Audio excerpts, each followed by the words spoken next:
Well, thank you very much for coming back even again. Let me explain something that might correct some misunderstanding. If you see on my shirt the WW, or on Cheryl Wayne's shirt the WW, or on my notebook WW, we do not work for Weight Watchers. It's Widowhood Workshop, and that's the name of the ministry. It is not because we seek only to deal with widowhood, but it's the name of the ministry because that typically, for most people, is their most heartbreaking, most difficult loss that they're going to experience this side of eternity. But what we do is, here's basically the way I describe the purpose of this ministry. The ministry exists for the purpose of glorifying God by educating people about the powerful impact of loss and encourage those who are struggling in their loss. That is the reason the ministry exists. And so it's called Widowhood Workshop because though we deal with all kinds of losses, as I think you can see from what we've done in the first two sessions, we want to be a special help to those who are either going to be facing widowhood or are presently dealing with it. Let me mention a couple of things that are things that I can't imagine you having thought this way in the past. I don't know why you would have. I certainly didn't until it happened to me. All married people are prospective widowed people. You will never be in threat of losing your spouse if you've never said, I do, and gotten hitched. The only people who are going to experience widowhood are people who are married. Here's a second thought. There are many, many ways that bad marriages end. There is only one way a good marriage ends. Only one. I never thought that way. I mean, why would I? When I was 19 years old and I got married, I was pretty clueless about a lot of things, not just marriage at that time. But 41 years later, when my wife died, I became very, very interested in this subject because I needed help. I needed to, some way, somehow, learn to deal with this. And I decided, well, I need to talk to a lot of people who've experienced widowhood, the loss of their spouse, and the struggle afterwards.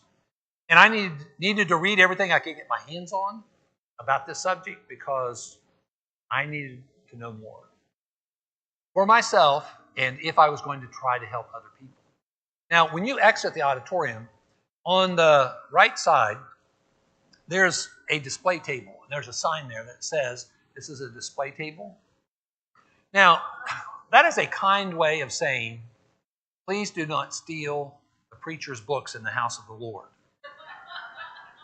Because if you want to know, you probably sat in classes trying to figure out what the unpardonable sin is. That's it. Stealing the preacher's books in the house of the Lord. There are a lot of books out there that were very helpful to me whenever I was going through a very difficult time.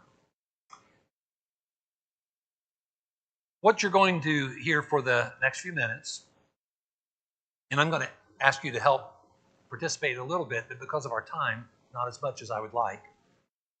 What you're going to have an opportunity to do is kind of visit into the head and heart of a widowed person.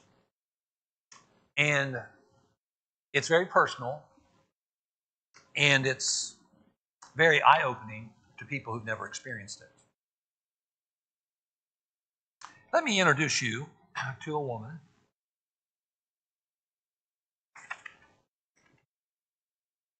who I refer to as my favorite widow. This is Millie. I met Millie at the Groesbeck Church of Christ on the north side of Cincinnati, Ohio. I was preaching in a gospel meeting there, and the preacher came to me and said, Dean, I've got this 90-plus-year-old woman who wants to take you out to lunch. And I thought, well, I knew not to say no to a woman, especially if she's over 90. So she takes me out to lunch. And oddly, I thought, she took me to a Japanese restaurant. I didn't know 90-plus-year-old women ate at Japanese restaurants, but that's where she took me. The guy came and got our order, and then he left. And when he left and we were alone, I turned to Millie and I said, Millie, would you tell me your story? I said, tell me your story of love and loss. So she proceeded to tell me the story about this guy that she'd been married to for 63 years. She told me about who he was, about their life together, about what a good father he was, about their 63 years together, about him getting cancer, about her caring for him. And then she told me about him dying. And then she dropped this conversational bomb. She said, but that wasn't my first husband. And I was really taken aback by that. And I said, Millie, tell me about your first husband. She said, well, his name was Ray Farmer. He was in General Patton's army in the Battle of the Bulge. And he died there. She said, I was 19 years old and I was pregnant. And we already had one child that was about a year old. Boy, when I started reflecting on that, I thought, mid-1940s, a 19-year-old kid. She's got a child, a year old, and she's pregnant again. And her husband dies. How in the world did that teenage girl navigate that time in her life? I was just amazed by that story. When I was doing a workshop at the Cold Harbor Church outside of Richmond, Virginia, there was a guy there who was big into genealogy stuff.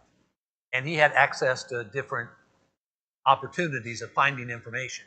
He got me a picture off the internet of Ray Farmer's marker in France. And he printed it out for me in hard copy, and I have it in my office. His name was Ray Farmer. When she told me about his death, I can quote exactly what she said after that. She said, I had him buried in France, a decision that to this day I regret.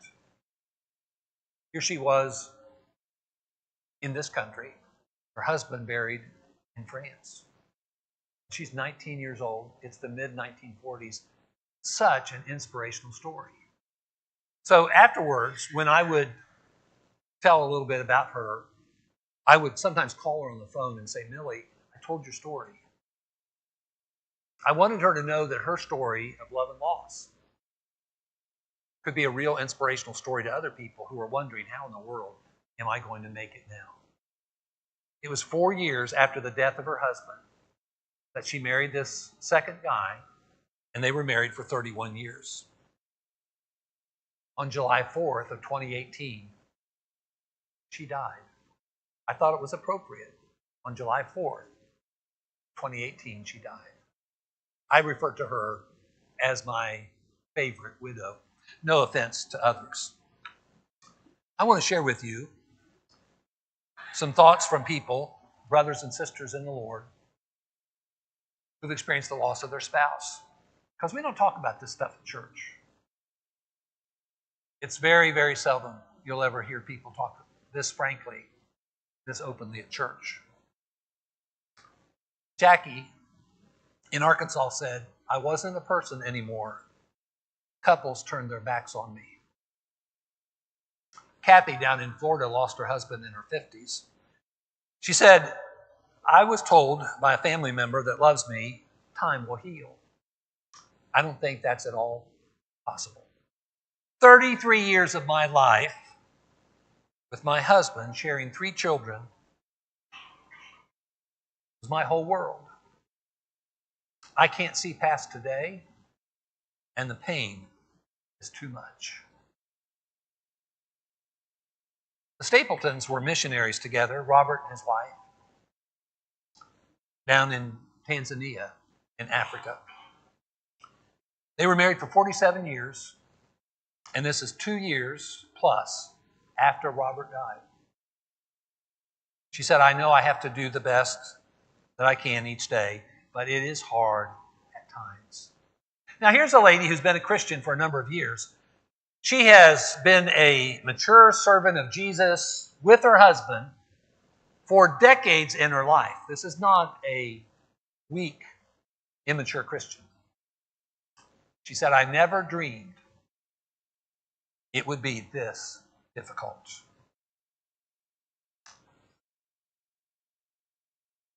Buffy said, 8 years ago, I married my best friend. 8 years ago, I never imagined my life would be the way it is now. I never dreamed the until death do us part of our vows would become my reality all too quickly.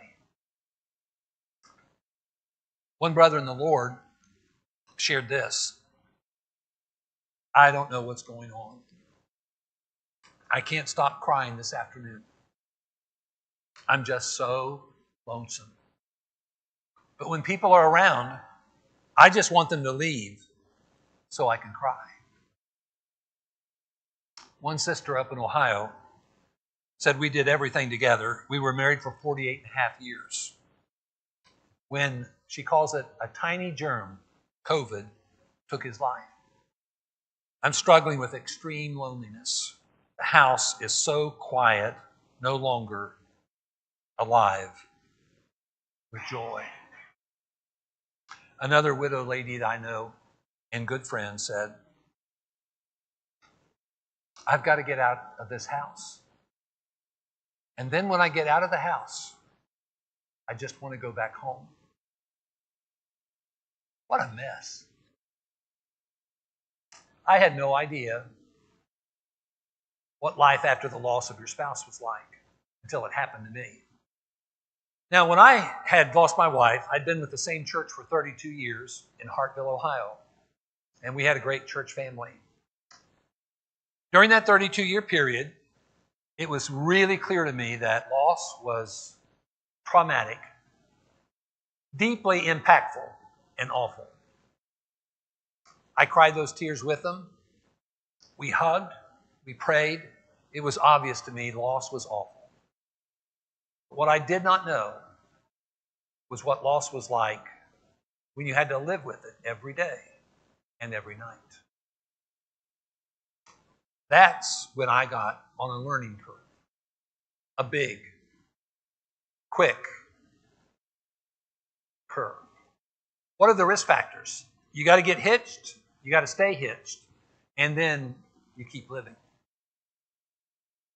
If you're the one that keeps living, you're the one that's going to have to live with the loss of an unparalleled blessing called marriage. By the way, it happens to people, over 1 million people every year just in our country. 6% of them are 44 years of age or younger. 6%. Who's ministering to those people? Well, maybe we're not ministering to them because we don't know what it's like. Now, I'm going to reserve just a little bit of time for you to participate. I'm going to ask you, in our culture, what are a few things that we commonly associate with widowhood? Give me something that we commonly in our culture associate with widowhood.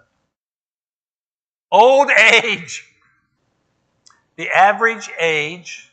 By the way, that's a stereotype. It's not true. Stop and think about when you'd think the average age of a widowed female is when she's widowed for the first time. Now, I've met widowed females who've been widowed 3 times. I've met a number of people who've been widowed twice. Now, the average age of a woman in our country when she's first widowed, the average age. Now, you know as well as I do, a lot of people in their 60s, 70s, and 80s, they're going to be in that number of people who lose their spouse. The average age of a woman when she's first widowed in our country is 57.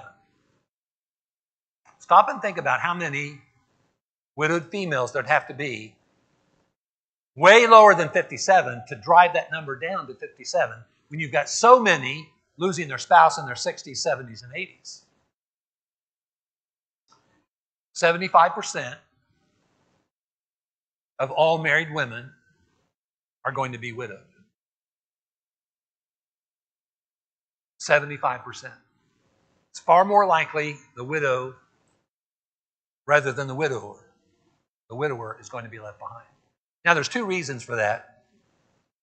Number one, the lifespan of a woman is longer than the lifespan of a man. Now, guys, that's our fault. This is the way I look at it. This is our fault. We treat women so good, they live longer than us. That's the only explanation I have for that fact. Okay? So that's our fault. Now, there's another factor that creates a lot of women widowed, and that is the fault of the female. Statistically, women marry older men.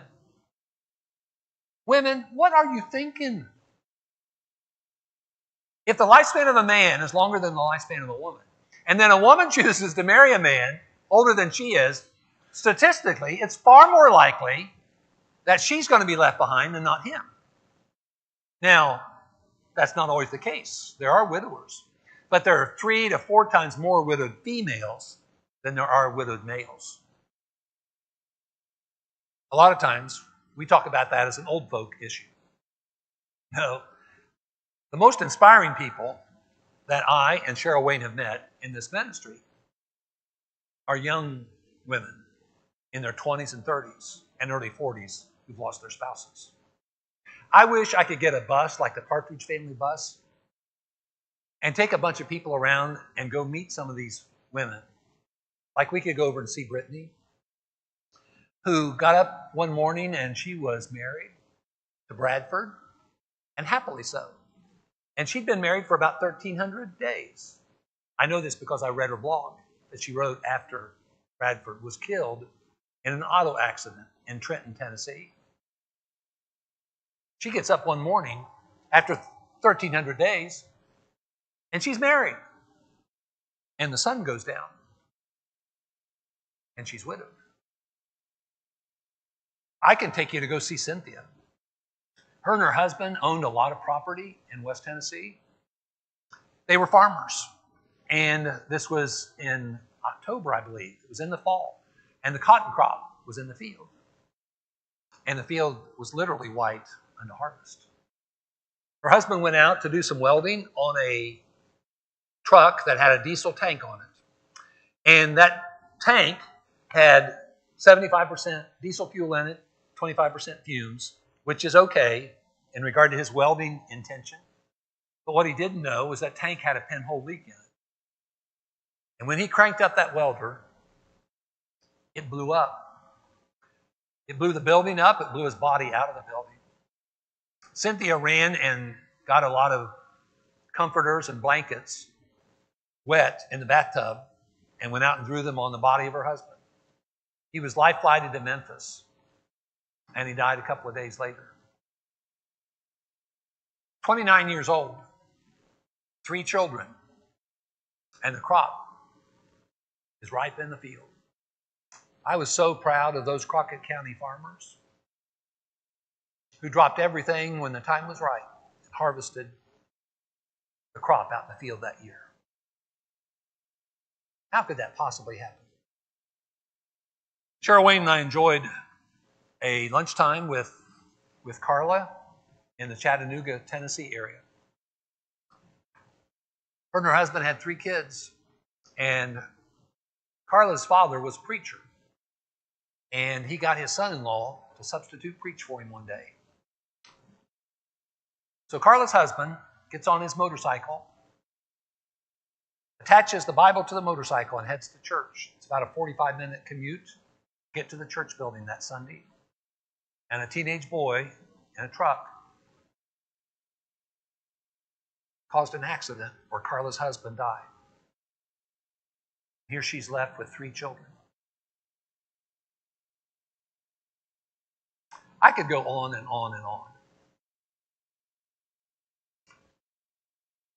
You know, sometimes we assume that people who lose their spouse to death are people who've been married a long time, and they're old folks. This is an incomplete list. Rebecca was married for 10 years when she lost her husband. Katrina for 5 years when she lost her husband. Dannon 5 years. Mary Ann married 9 years. Darla 2 years. Brittany 3 years. Jessica 8 years. Melissa 3 years. Emily 7 years. Buffy 3.5 years. Handy 14 months. Jessica 10 months. Dee 10 months. Susie 5 months. You don't have to be an old person who's been married a long time. But we commonly associate age and a long-term marriage with widowhood. But that's a stereotype. Give me something else you'd associate with widowhood. Give me 2 or 3 more real quickly. Something we would associate with widowhood in our country. Loneliness. Probably, from my limited perspective, the most difficult of problems after the loss of her spouse. Kathie Lee Gifford. As soon as you hear that name, you probably think of the NBC Today Show. Frank Gifford, her husband, they were married for 29 years. It was a second marriage for both of them. He was older than she was, married for 29 years. Frank died in 2015. I really appreciated the fact that Kathie Lee Gifford was very open about her struggle, very transparent. She's done some interviews, and there are some videos where you can see interviews with her. You can read some interviews with her in print. AARP magazine, she did an interview with them, and when she talked about her loneliness, she used a word to modify it. She said crippling loneliness. Whenever the Tennessean did an interview with her, the major news outlet in Middle Tennessee, the Tennessean asked her, why did you move from densely populated New York City to Podunk Holler, Franklin, Tennessee, in Williamson County? Why would you do that? Quote, I moved here because I was dying of loneliness. Yep, that's pretty accurate. Miss Anita is a sister in the Lord who lives over in Middle Tennessee. She said one day, the loneliness is suffocating. Ever had the wind knocked out of you? That is a scary thing to happen. Loneliness is suffocating when you can't get your breath. Man, that is hard to deal with. That is a stereotype that is very consistent with reality. Give me something else you'd associate with widowhood.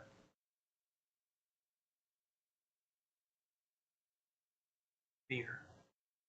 Why in the world would we have fear? I mean, don't we have faith? And if we have the Lord in our life, why would we fear? Well, we live in a human body in a broken world, and we have a thinker and a feeler. We become very attached to somebody, and that person now is gone. Yeah, that circumstance can cause you to have a struggle with fear like you've never had before. I'm going to real quickly go through some things, much more quickly than I would like. I would love to have more time with you. But when you've lost somebody really near and dear, not just a spouse, but anybody near and dear, you're going to grieve. But can you imagine somebody also experiencing relief?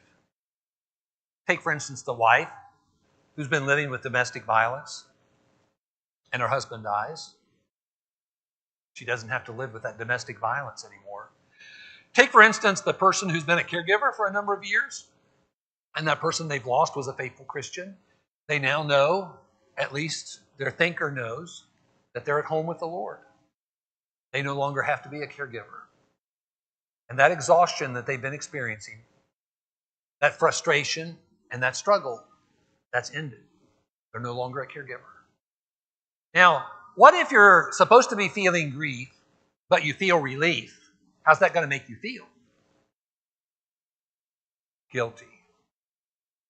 And what if you are like me and you've lost your spouse, or you're like that brother that I read to you that quote from, who cried a bucket of tears when his wife was gone.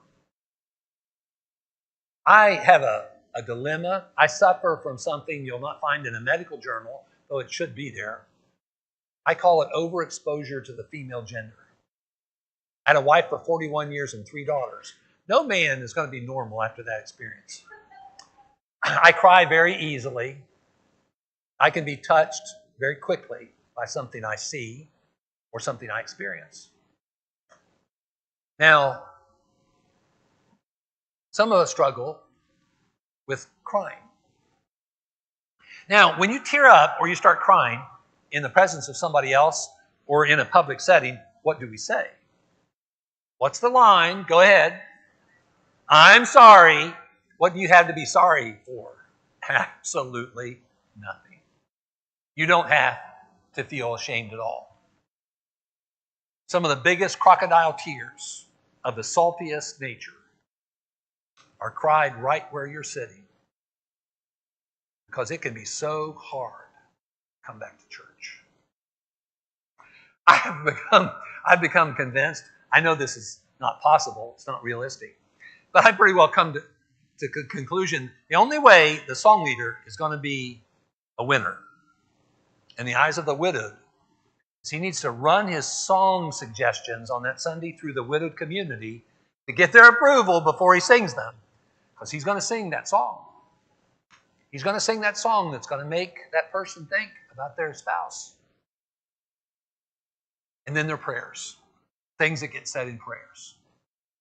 And then there are people. Oh, the people that you worship with.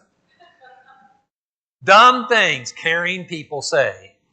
Even in the house of the Lord. I need to add that. Even in the house of the Lord. You know, we can be well-meaning and have good hearts, but sometimes because of our inexperience and ignorance, we can say some of the most inappropriate things. It can be so hurtful. Church is a hard place to come after the loss of your spouse for most people. And then a second place that I'll throw in before I progress. The second place, very, very hard for a widowed person to go after the loss of their spouse, is to bed. You talk about an in-your-face reminder that you are ALONE. There it is. Every single night. I had no idea. It never dawned on me. I'd been a preacher for decades. That thought never crossed my mind. I could, but I won't. I could mention to you some people. People of great faith, both men and women, who after their spouse died slept on the couch for months because they couldn't go back to sleep in the bedroom anymore. That's what it's like.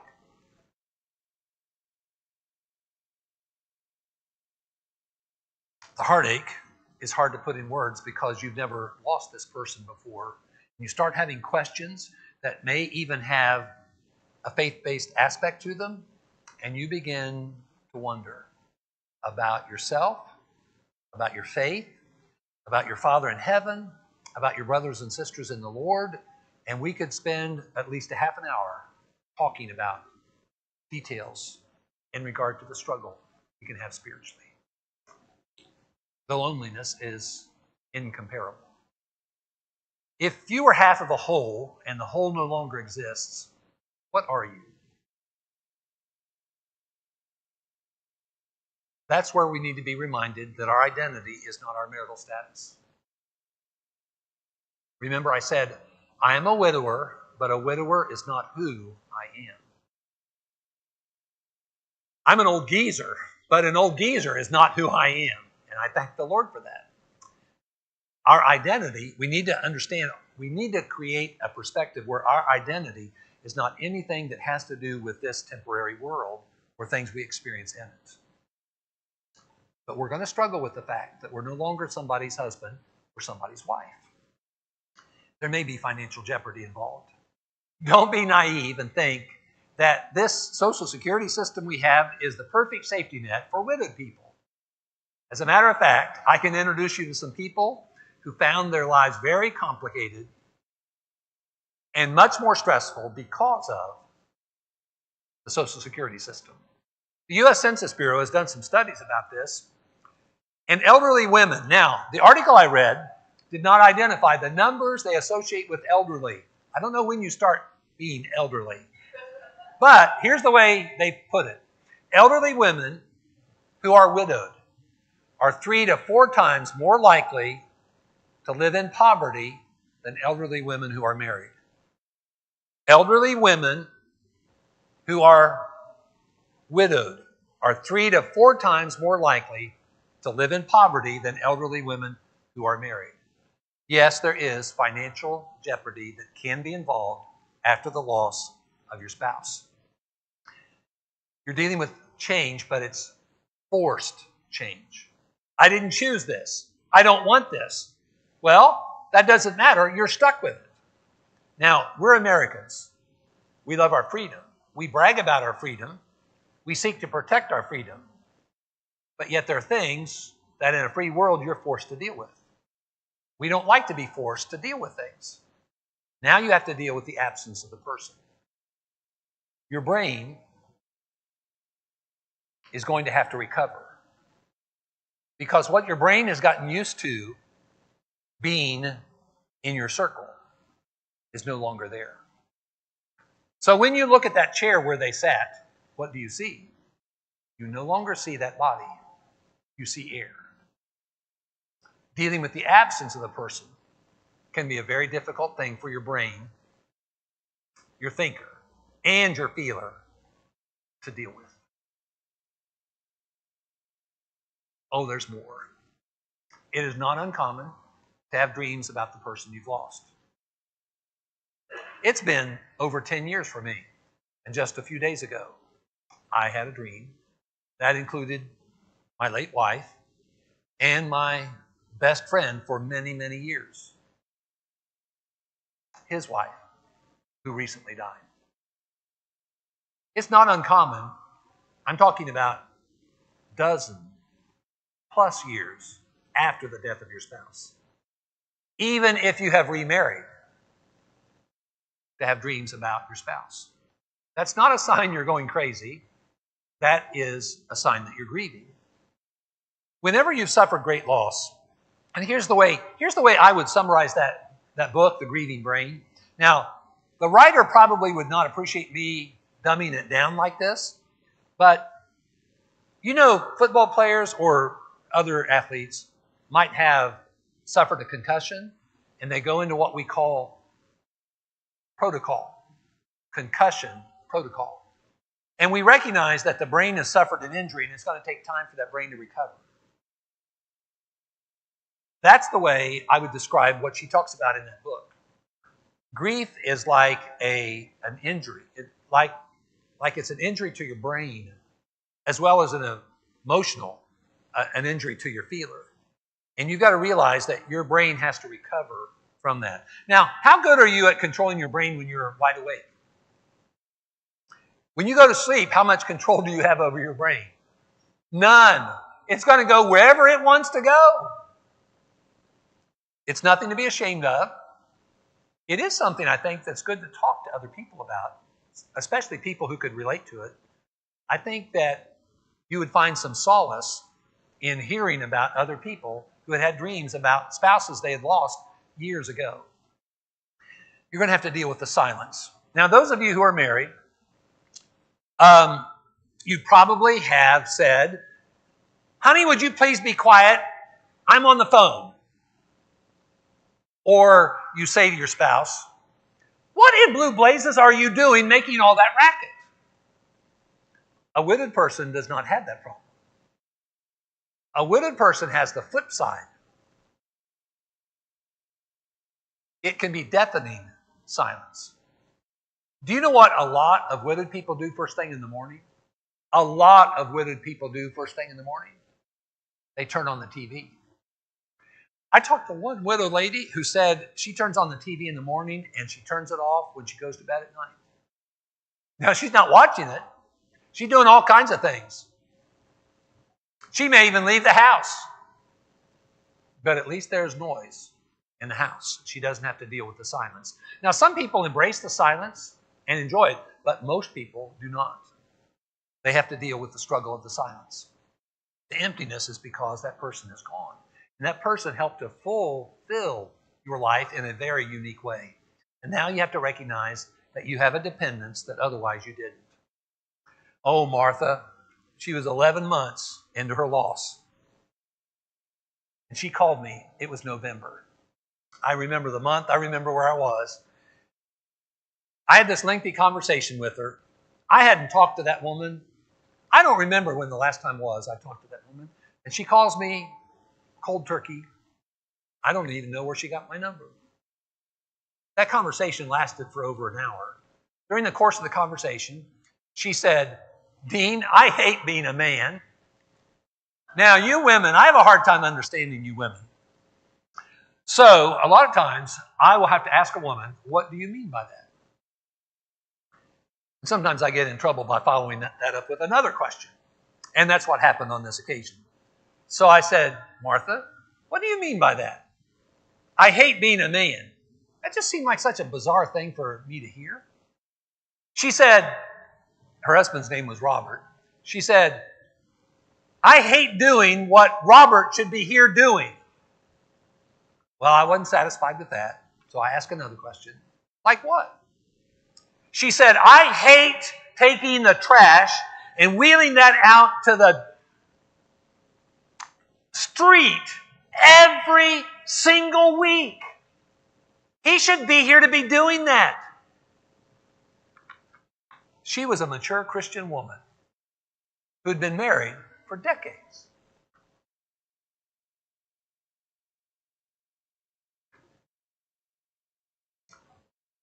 She found somebody, by the way, his name is Lewis, to take her trash out. They got married. He's a missionary, and she's a missionary with him. A good ending, but boy, was she struggling. Because all the household things, it's all on you now. There was this guy in Murray City, Tennessee, when I was preaching there in beloved Crockett County, Tennessee.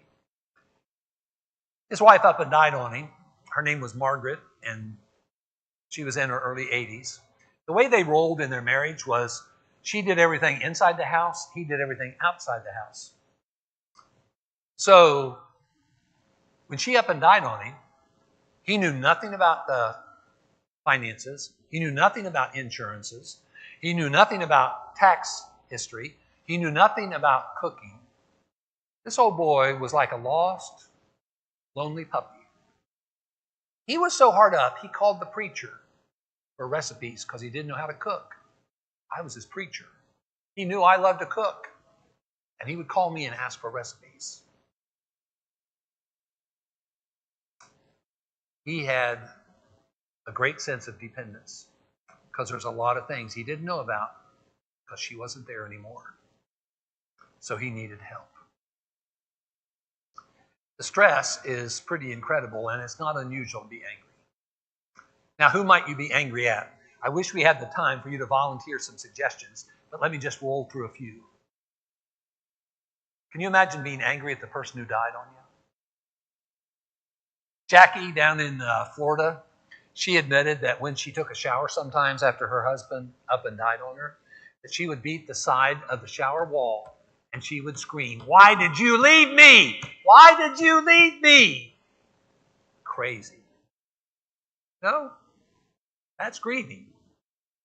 Sometimes it may seem crazy to a lot of people. I wasn't a bit surprised when she said that, especially given her personality. Well, she was angry at him because he died. Now, can you imagine being angry at yourself? Because you didn't do something? You didn't stop something? Or you couldn't stop something? For over 8 years, I saw my wife slipping away and I couldn't stop it. Didn't matter what I did or how much I loved her. I couldn't stop it. Can you imagine being angry at the medical profession? Have you heard about the fact that there are times, thankfully not often, but there are times they make mistakes? See, they don't know everything. And you can be angry at the medical profession. The man who served the longest in the history of the state of Alabama in the state house, Bobby Denton, is a brother in the Lord, lives in the Florence, Alabama area. He took his wife to the hospital, his wife of many decades, for a common surgery. And he never got to take her home. Boy, Bobby Denton, when his wife died, he was a mess. For a few years, he was a big mess. Struggled mightily.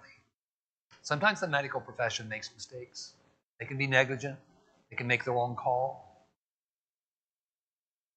Sometimes people can be angry at God.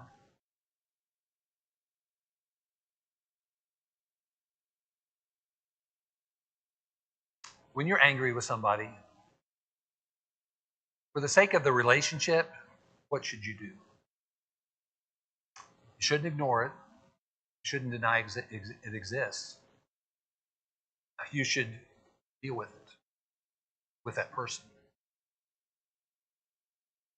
When we're angry with God, and it happens, we need to go to God with that. And we need to work through that. It's going to take time, not for God. It's going to take time for us to deal with that. The worry and the fears are mounting, and the restlessness, the tossing and turning can be very difficult. You wish that you had the ability to turn off your brain, but if you did, better tell somebody else to turn it back on, because you wouldn't be thinking to turn it back on. And then there was this guy in Chester, West Virginia, after Brother Frank Hickenbotham passed away, who'd been their preacher for 50 years. I went over and helped him a little bit, and I was graciously permitted by that church to, for the first time, try to do something like a workshop like this with them. And this list was about half the number that it is now. This fellow came to me after that session in Chester, West Virginia. He was in his early 80s, and he had glasses and a bald head, and his eyes were tearing up. He said, "Dean, I'd really like to suggest that you put something else on that list." And I said, "What's that?" He said, "Suicidal thoughts." We are naive if we think that the people we worship with on Sunday morning aren't struggling internally with things that we don't know about. Maybe the whole rest of the church doesn't know about. There are many, many, many more suicidal thoughts than there are suicides. Can you imagine somebody, because they've lost their spouse, being so impacted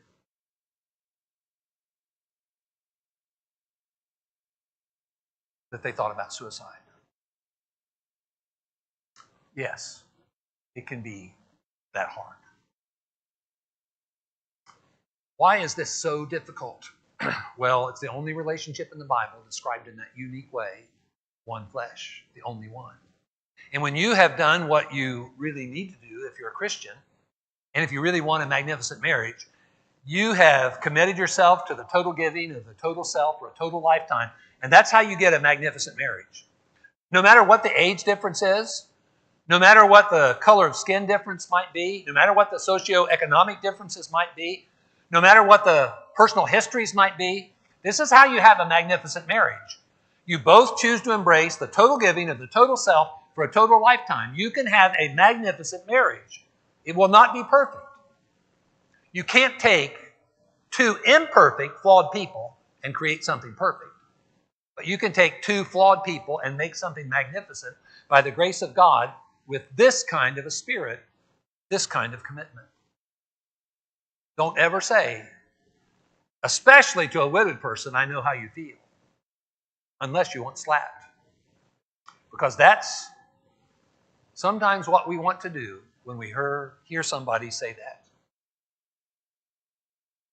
People are different. Relationships are different. Families are different. Some are very dysfunctional. Some are very open. Some are very strong and well-connected. The length of time you've been married matters, all the experiences you've had during that time. And you think about how unique that we are as individuals and how unique our relationships are.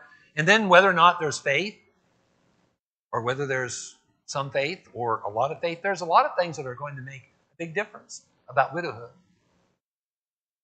Don't ever say, let me generalize it this way. Don't ever say to anybody who's struggling with something in their life, don't ever let these words fall from your lips. I know how you feel. Because you do not. That is not possible. You cannot. You may be able to relate better and more effectively to that other person because of what you know or what you've experienced. But don't ever say, I know how you feel, because you don't. You're not living in their skin. You don't have their personality. You haven't been through exactly what they've been through all of their life. But you can help them if you understand a little bit more what a challenge it is. Cheryl Wayne is going to give a gift to every single one of you who are presently widowed. Raise your hand if you're presently widowed. Let Cheryl Wayne give you this gift. It's a fork. I'm going to gift you a fork. Now, if you want to lose weight, eat with it. Okay? Because it's pretty small and it might help you in that journey of losing your weight. But that's not the reason I'm giving this to you. Here's the reason I'm giving you this fork. Think about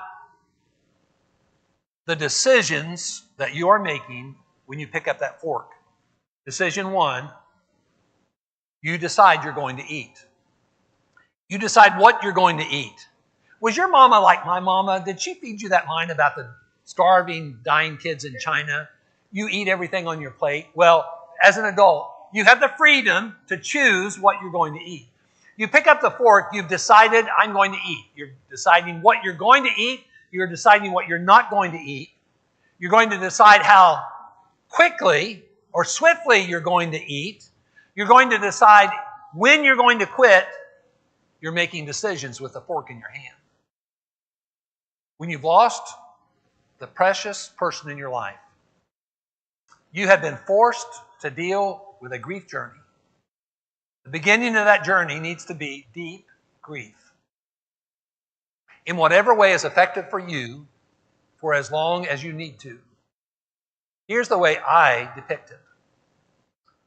It's like sitting in front of a door that you have watched and heard shut. It was slammed shut on you. And you just can't believe it. You cannot believe this has happened. And you're in just shock. And you grieve that the door's been shut. And in that deep grief, with all of the thinking and feeling that goes on inside of you, and all the things you experience because of people who may be around you, here you are having to come face to face with this slammed shut door. Out of curiosity, you get up and you reach for the handle and you turn the knob because you're hoping that you can open the door, but it's locked. Another blow. And now for the rest of your life, you've got to deal with the reality of the slammed shut, locked door.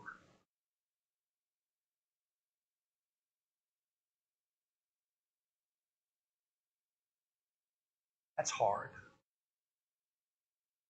But at some point in time in your grief journey, after that deep grieving, you've got to realize you've come to a fork in the road in the journey. What am I going to do with the rest of my life? You're still living. Some people do not live after the loss of their spouse. Some people die before they're dead. Don't die until you're dead. When a child dies, when a spouse dies, you may feel dead. You may want to be dead, but you're not. I remember a time in my life, early after my wife passed away, in reading Philippians chapter 1, I thought how closely my sentiments aligned with the Apostle Paul.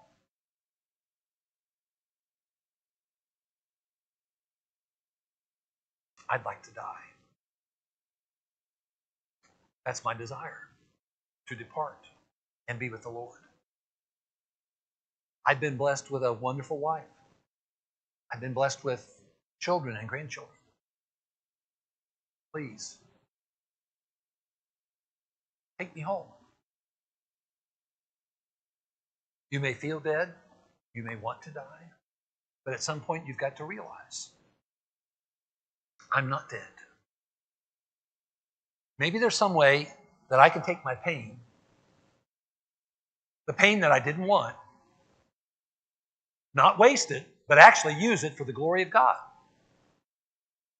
By me growing through my grief, and then me using my grief journey to then help other people in the terrible storm that they're experiencing in their life. Helen Keller said, when one door of happiness closes, another one opens. But often we look so long at the closed door, we do not see one that's been opened for us. I wish I had more time. This is not the end of the PowerPoint, but we do need to finish. Some of your stomachs may be growling.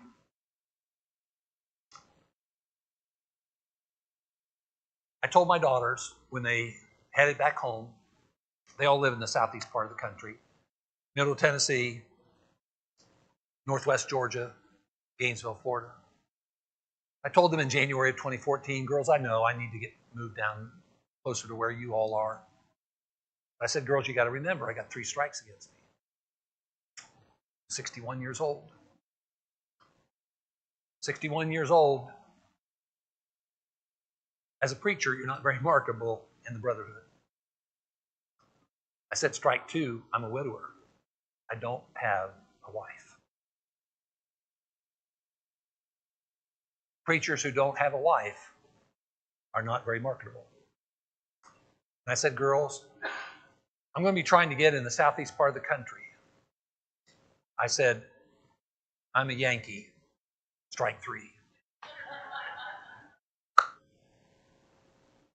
In 3 different states, he got me down to myself and one other person. And every time the church chose the other person. I didn't take offense to that. I knew it was going to be hard. As a matter of fact, I even called one of the elders of the Mountain Island Church in Charlotte, North Carolina. And I said, brother, when I found out who you chose, I said, I just want you to know, if I'd been an elder, I would have voted for him too over me. Young man with a beautiful wife and a wonderful family. And that was true in all 3 of those cases. There was a little church in West Tennessee that took me in. Murray City, Tennessee, population 650. The whole county, 14,600 people. That church was grieving because they were not the church they used to be. The church they used to be died. There was a fuss between the preacher and the elders. 2 of the 3 elders left, and the preacher left. And the church lost more than 50% of its members. So they were a broken-hearted church. And I was a broken-hearted preacher. Can't help but think that may have been, perhaps, the providence of the Lord. Because they were the ones that helped me build the Widowhood Workshop Ministry, start a local ministry there in Murray City, Tennessee, where we ended up monthly ministering to eventually over 40 and sometimes over 50 people who were widowed, who came every month to our church building, and we had a widowhood fellowship started. And typically half and sometimes over half of those people were not members of the church. And my experience there helped me to think maybe we could create a ministry where we could help other churches become more aware, maybe even start local widowhood ministries as an outreach to their community. By the way, do you wonder how many widowed people there are in Is the pronunciation McCracken County? Do you know how many widowed people there are in McCracken County? Do you know how many people there are in Paducah, Kentucky? I think you'll be shocked, but I'm not telling you now. It'll be after lunch. Let's take a break for lunch. And we've got a brother in the Lord, Noah, who had nothing to do with the building of the ark. He's going to guide us.